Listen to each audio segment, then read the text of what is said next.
Contadores de histórias. Oferecimento Cines Santa Rosa, Pedrinho Farmácias, Semacom, Fema e Sinduscom.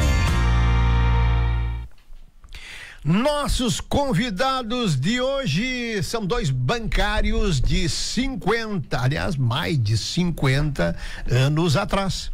Nós vamos conversar com Vital Parisi e Diógenes Andrigueto. Eles são de um tempo aonde tudo era no papel e na caneta. No tempo em que você não tinha leitor nenhum. Era conferida a assinatura do cadastro com aquele camarada que chegava para uma operação no caixa. Caixa, sim, aqueles caixas que não tinham terminal de computador, de computadores, nenhum leitor, código de barra, não existia isso. Não tinha um pagamento via Pix.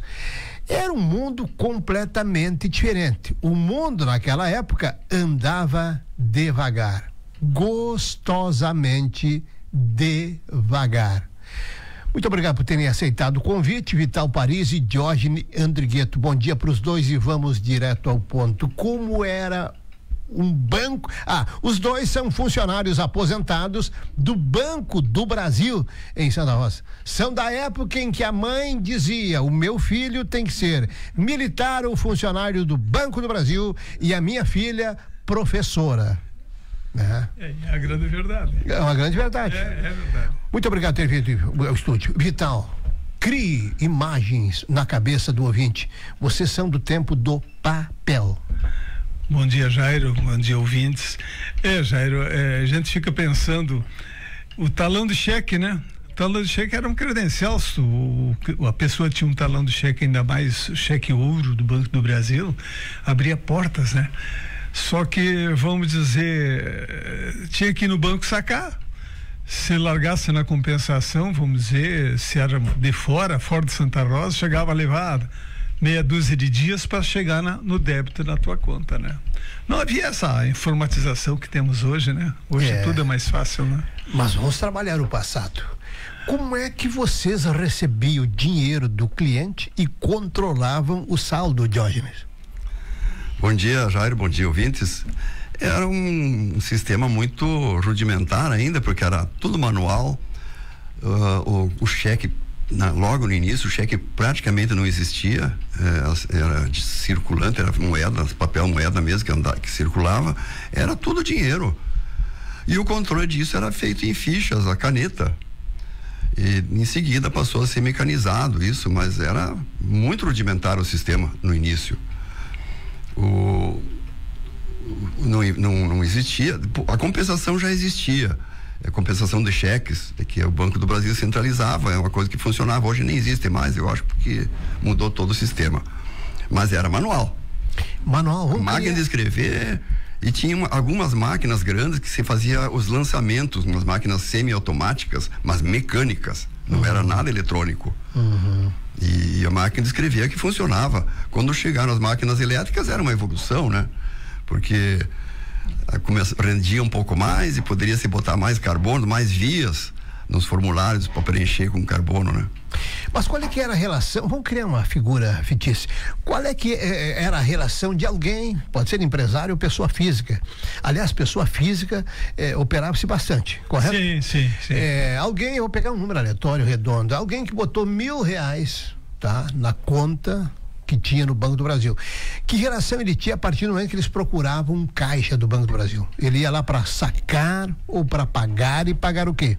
Olha, vamos fazer vamos descrever a agência do banco, Jairo, que hoje o acesso é por uma rampa, né? Naquele tempo era no nível da rua. E aí tu acessava a agência, tinha um número de degraus, aí tu dava de cara com os caixas, eram 22 caixas, abria-se uma meia dúzia, né? E conforme aumentasse as filas, que as filas não eram únicas, né? Não era fila única como hoje tem nos bancos, seria individuais. Então aquele colega que era mais simpático, era mais bonito, as mulheres iam para aquele caixa, né? Bom, chegando no caixa com um cheque para sacar, vamos dizer, a princípio não tinha limite desde que tivesse saldo. o colega pegava o cheque em si, né?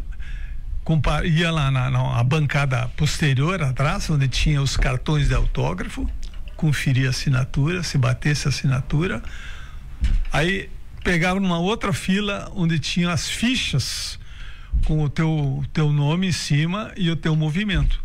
Se tinha saldo, vamos dizer, tivesse 10 mil e o cheque era de 5 mil, com uma caneta ele botava menos 5 mil, largava de volta, ia pro caixa pagar o cidadão. Esse era o controle. Tem 10 mil, tá sacando 5, menos 5. Exatamente. Se fizesse um depósito, mesma coisa. Tu ia lá e botava mais 10 ou mais 5, conforme o depósito, e o outro caixa já se baseava nisso aí para se tivesse mais algum movimento, né?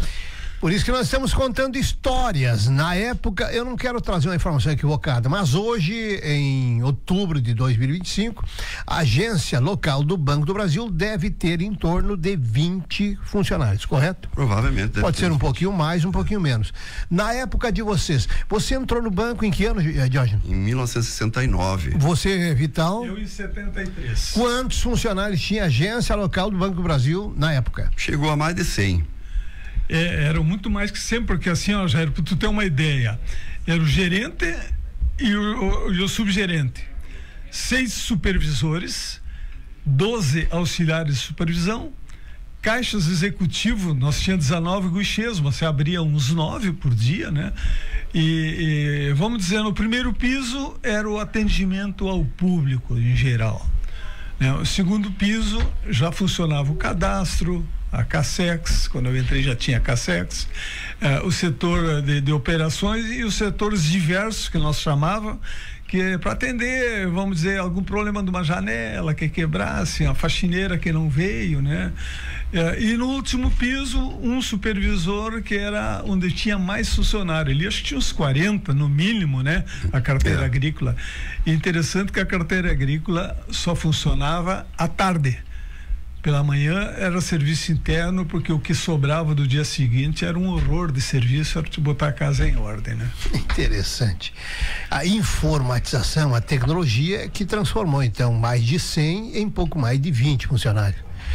Quando a agência do Banco do Brasil em Santa Rosa começou a operar aplicações, porque mesmo que devagar, controlar um saldo de 10 mil, entrou e pediu 5 menos 5, dá até para imaginar. Agora uma aplicação em poupança, vocês ficaram quanto tempo e de que forma projetando rendimentos?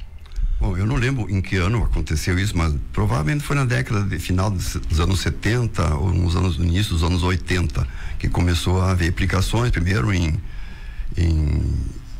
aplicação prazo fixo, depois teve overnight e mais tarde a poupança. Mas e como é que vocês controlavam? Já tinha software na época? Não, era mecânico também o controle, com máquinas manuais. Isso é uma loucura. Tudo manual. Isso é uma loucura. O Reneu vai lá e bota R$1.000 na poupança dele, volta 30 dias depois. Como é que tu dizia pro Reneu? Não, mas aí já existia a informatização. Já existia. Já existia um centro de informatização, no nosso caso em Santo Ângelo, que se chamava CESEC. Isso aí depois, né, Jorge? Anos depois, né? Anos e depois. Aí tinha o controle. Assim, ó, quando eu entrei em 73, o Jorge entrou antes.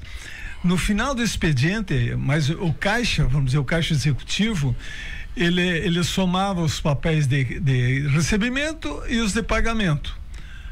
E o dinheiro que ele começou a trabalhar, somando o que ele começou a trabalhar, mais o que ele recebeu, menos o que ele pagou, tinha que ser o saldo. E muitas vezes o caixa não fechava o caixa dele. E aí tu tinha que analisar documento por documento e ir atrás do cliente. Isso que era interessante. Eu queria chegar nessa, porque era um trabalho manual e humano. E humano, por mais que queira não errar, acaba, vez por outra, se equivocando. Aí acontecia isso. Não, e assim, ó, aí nós tínhamos 5 fiscais da carteira agrícola, porque o grande lance do banco na época era o financiamento agrícola. O governo ele largava dinheiro para pagar 2%, 3% ao ano, né, Jorge? Eu me lembro que eu fui fiscal também, o Jorge também foi da carteira agrícola. O custo da nossa visita ao cliente com certeza era mais caro que a prestação que ele pagava anualmente, né? Cada semestre. Quem plantava trigo tinha prestação trigo e soja pagava 2 vezes. Quem era só soja, Deixa eu fazer uma intervenção aqui. Já era nos anos, quando eu assumi o governo, no pós-65, até essa data aí o Brasil era, na minha visão, porque eu vivia nessa época, eu tinha um pouquinho de noção já, era um país muito pobre, subdesenvolvido. A partir a partir de 65 em diante, o governo começou a pensar, a projetar, fazer planos de transformar o país desenvolver um pouco mais o país. E aí quais foram? Aí precisava substituir importações, precisava aumentar a exportação, desenvolver a infraestrutura, construindo hidrelétricas, estradas, que são a base de estradas é praticamente a mesma daquela época. Qual foi a estratégia do governo? A agricultura deveria financiar todos os outros setores, porque era mais rápido. E aí começou a incentivar a agropecuária. Como se faz isso? Com financiamento, com dinheiro, financiando a produção, calcário, correção do solo, adubos. E para poder operacionalizar isso, o governo teve que ampliar, decidir que o banco tinha que ampliar o número de agências. Aí começou a criar agências em todos os municípios do país. Inicialmente a gente tinha uma jurisdição praticamente daqui da região noroeste, 3 Passos, 3 de Maio, Alecrim, toda essa região aqui era atendida por Santa Rosa, só tinha agência aqui. De 3 Passos para cá. Era longe. Então, dá para imaginar que quem morava em 3 Passos devia ter uma certa dificuldade em conseguir crédito para produção, né? E aí começou a ser criada a agência e aqueles clientes de lá eram transferidos junto com alguns funcionários para poder dar andamento, né? Olha só o trabalho que era feito na época, né? Tudo manual, de uma forma bem artesanal ainda, né? E aí para poder criar... Nós tivemos aqui um gerente muito visionário, que era o Dr. Puntel, Antenor Puntel. Ele foi responsável pela exportação, por incentivar a exportação daqui, das máquinas agrícolas, indústria de colheitadeiras, tudo começou incentivo. A Casex está aqui, vamos exportar, vamos nos preparar para exportar. Então a coisa foi bem rudimentar e crescendo aos pouquinhos. Hoje nem existe mais essa estrutura, mas ela foi responsável pelo crescimento atual. Pois é, os contadores de história é interessante também nesse aspecto. Eu nunca mais ouvi citação ao nome de Antenor Puntel, que não ficou submetido apenas às regras do Banco do Brasil para atender planos nacionais. Ele trabalhou a carência local e regional. Salve Antenor Puntel. O que ele significou e o crescimento no estado dele. Esse homem, quando saiu daqui, eles criaram um cargo, vamos dizer, um inspetor internacional. O termo até era controle internacional. Ele foi gerente em Buenos Aires, foi gerente em Santiago, e por último ele se aposentou na Europa, vamos dizer. É assim, eu também, Jorge, o que me chama a atenção, a Casex, né? A Casex, a sede era no Rio de Janeiro. Eu tive o privilégio de ser o 3º supervisor da Casex e o último, que depois passou para a Receita Federal, né?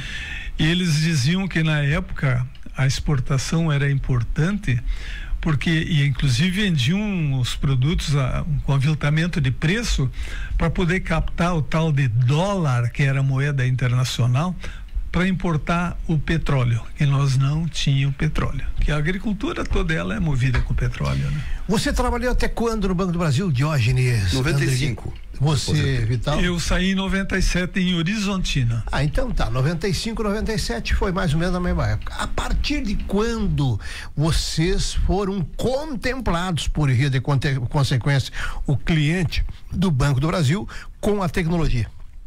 Mesmo que inicial. Quando me aposentei, estava iniciando o processo de implantação de computadores.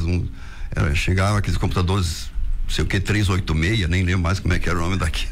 386, 486. Vou fazer um registro. E aí eu não cheguei a pegar essa informatização, mas estava em 95 começou a ser implantado. Viu, Jairo? Eu me lembro que por iniciativa do finado, hoje é finado, Dato, Adalberto Grafunder e os mais antigos, né? Eles estavam muito na moda o tal de PC, computador, né? Porque por exemplo, tem a ideia, as guias de importação e exportação era em 12 vias, vamos dizer, né? Não podia ter rasura nenhuma. Repete. 12 vias a guia de importação e exportação. Por que 12 vias? Porque uma via ia para o Ministério do Planejamento, a outra ia para dos transportes, para cada órgão do governo controlar. Era um maço de vias separado por carbono. Exatamente. Papel carbono. Aliás, ele falou em máquina.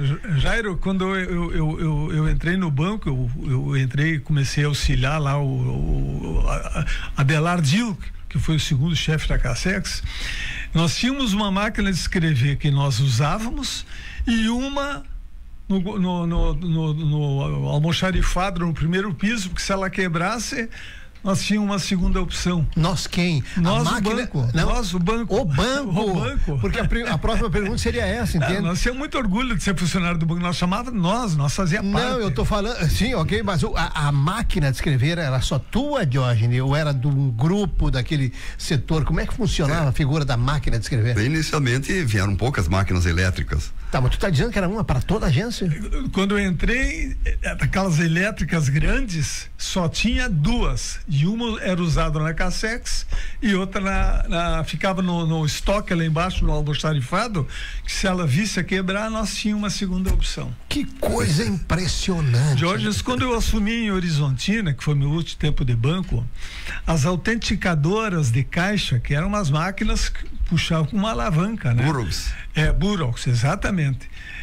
Lá elas aí já tinha, foi em 96 eu fui para lá, aí já tinha as autenticadoras elétricas, né? E eu me lembro que veio uma instrução de Brasília para nós destruir as máquinas que estavam guardadas, com medo que houvesse alguém roubasse, falsificasse documento e viesse incomodar o banco.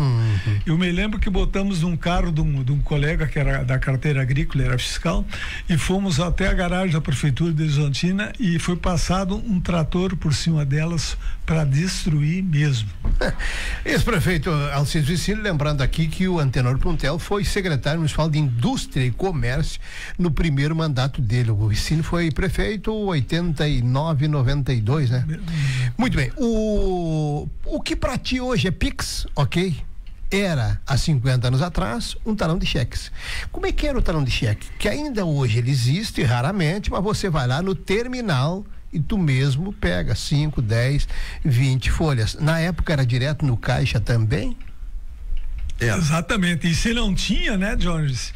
Nós tínhamos sempre 2 menores estagiários, meninos que se destacavam no colégio, aí o banco pegava com incentivo de incentivá-los, né, a crescer, a aprender, eles batiam uma fichinha e folha por folha eles imprimiam o talão de cheque. O nome da pessoa. O nome da pessoa, Tudo exatamente. bem, exatamente. Quando quem se dirigia ao Banco do Brasil em busca de um talão de cheque, vocês já tinham estocado lá mais um talão, mais 2, mais 3, é isso? Tinha estocado lá numa gaveta no caixa. Isso vinha de Porto Alegre, viu? Não, essa pergunta as pessoas têm que entender, os mais jovens, certo?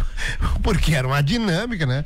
Impensável nos dias de hoje. Então tudo, a origem era Porto Alegre. Porto Alegre. O próprio Malote, né, vinha de Porto Alegre depois que criaram o SESEX em Santo Ângelo. Interessante aí, ó, Jairo, no fim do expediente, nós tínhamos uma equipe que nós chamava os Corujão, que era um comissionado, né, um auxiliar de supervisão. Eles tiravam todas as fichas do movimento e inseriam os cheques, os cheques, o depósito, guias que os caixas autenticavam, que estavam no guichê, né? E eles lançavam uma por uma. O trabalho do supervisor, vamos dizer, era autenticar se os valores tinham sido lançados correto, porque a máquina era quase que perfeita, né? Ela fazia a formação do saldo. Mas alguém normal. digitava. Mas aí a transferência de dinheiro tinha forma de transferir, que era a ordem de pagamento. Se mandava, era feito no caixa, em formulário, era malote, né, passava telex, né? por malote ou por telex. Telex, não sei telex se... depois foi... Tudo bem, mas o que hoje é instantâneo, na época demorava o quê? Jairo, mas não vamos muito longe. O Banco do Brasil tinha 5 linhas de telefone quando eu entrei. Um ficava na gerência, que com uma chavezinha interna passava a ligação para a Cassex. Outro ficava na tesouraria, que era no subsolo. Um outro no setor de CREG e cadastro. Em cada carteira. E um que era na carteira agrícola. Só para tu ter uma ideia. Depois, mais tarde, que veio uma central telefônica, contratamos telefonistas, né? Os colegas depois acabaram permanecendo no banco, mas eram terceirizadas. Era o telex, depois disso veio o fax. Isso. São evoluções assim que hoje também fax. Impensável, né? Hoje quem ganha o salário mínimo e recebe no banco, ele fala pelo WhatsApp a qualquer hora com o chamado operador de contas, não sei qual é o nome correto. Gerente da conta, é impossível. Eu quero só concluir o episódio do talão de cheques. Como é que vocês imaginavam que o Renê usava muito mais talão de cheque do que eu? Como é que vocês resolviam quando alguém chegasse lá, eu quero um talão de cheque, vocês diriam, não tem? Na prática. Pelo conhecer o cliente. Tudo bem, mas e se alguém usou mais, como é que você fazia na hora, se precisasse. Jairo, fazia na hora. Depois que quando criou o SESEC, eu me lembro, já havia um relatório com os cheques que por exemplo, o Diógenes tinha em estoque no banco e que ele tinha em casa. E o número de cheques que ele estava emitindo, que nós procurávamos motivar o cliente para não emitir tanto cheque, o custo do lançamento, né? Eu vou contar uma passagem, nós até fornecia talão de cheque para os guardas, tinha 5 guardas, né? Para motivá-los, para eles se sentirem bancarizados, estimulados, vamos dizer, né? E eu me lembro que tinha um guarda lá que ele pagava toda hora, ele fazia um cheque quando vinha pro banco, o ônibus toda hora, né? Que é o único transporte Santa Rosa, não é propaganda. E no fim do dia ele fazia outro cheque.